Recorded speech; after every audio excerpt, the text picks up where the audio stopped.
COVID.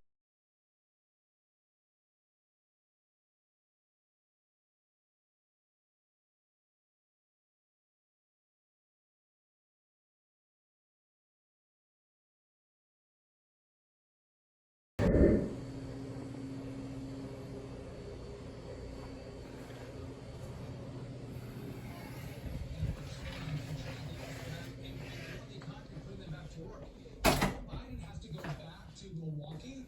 That's an area that the GOP probably in the last four cycles has spent $5,000 in total. The Republican Party has spent tens of thousands of dollars reaching out to African American voters, and I think we're going to do very well. And if you thought that Wisconsin was down 17, Joe Biden wins Minnesota. Joe Biden knows that he's on the ropes. He's been like that college student who never studied all semester, and now he's cramming for the final exam. He's been kicking back, hanging out, and now he realizes he has a race on his hands, and Donald Trump very well is going to beat him. Jessica, what do you think?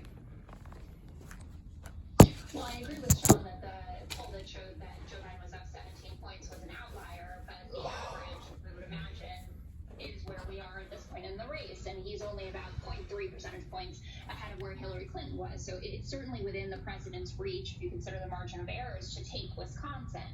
I would push back a little bit on Sean's estimation of how important the coronavirus is, considering all the statistics that Jackie just told us about what's going on there.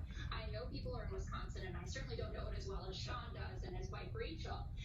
But I do know that there are people who are afraid to leave their homes. There are people who are not able to go to their jobs if they were in that position that they had to go into work, and they're very concerned about this. Today, a hospital system, a large one in Wisconsin, released a statement pushing back on President Trump, saying it is not safe to hold a rally, bringing together thousands of people. And when you have the third highest number of cases this week in a country that is surging in 25 states in terms of cases, it's reckless and irresponsible of the president.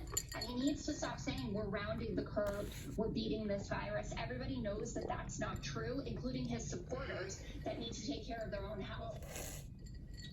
It's a very good point.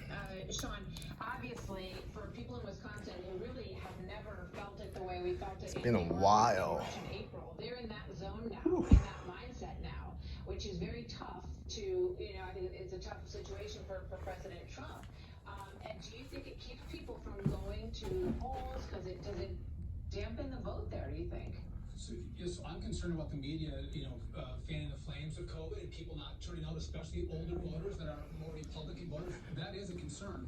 But to Jessica's point, if you look at the messages of the two campaigns, Donald Trump truly is optimistic, and he's having fun, and he's telling jokes, and he says we're going to round the turn, which, frankly, I think we are. We have Joe Biden as this angry old man who's Angry old man. I think always in America, the optimistic candidate usually wins.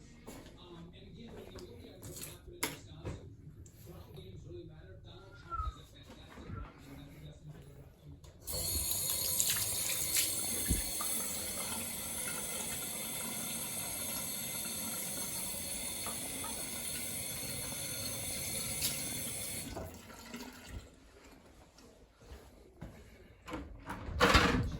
Since 1984, including Trump's win in 2016. He's here next.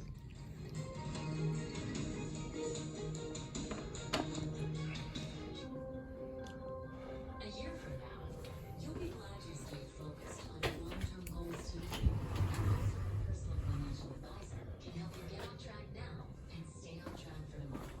Ameriprise Financial. Some small businesses don't have storefronts. Their office is your truck, and their workplace is your home. You won't find them on Main Street, but for over 20 years, you've been able to find them on Home Advisor. Book the best local pro for any home project, online or with the app.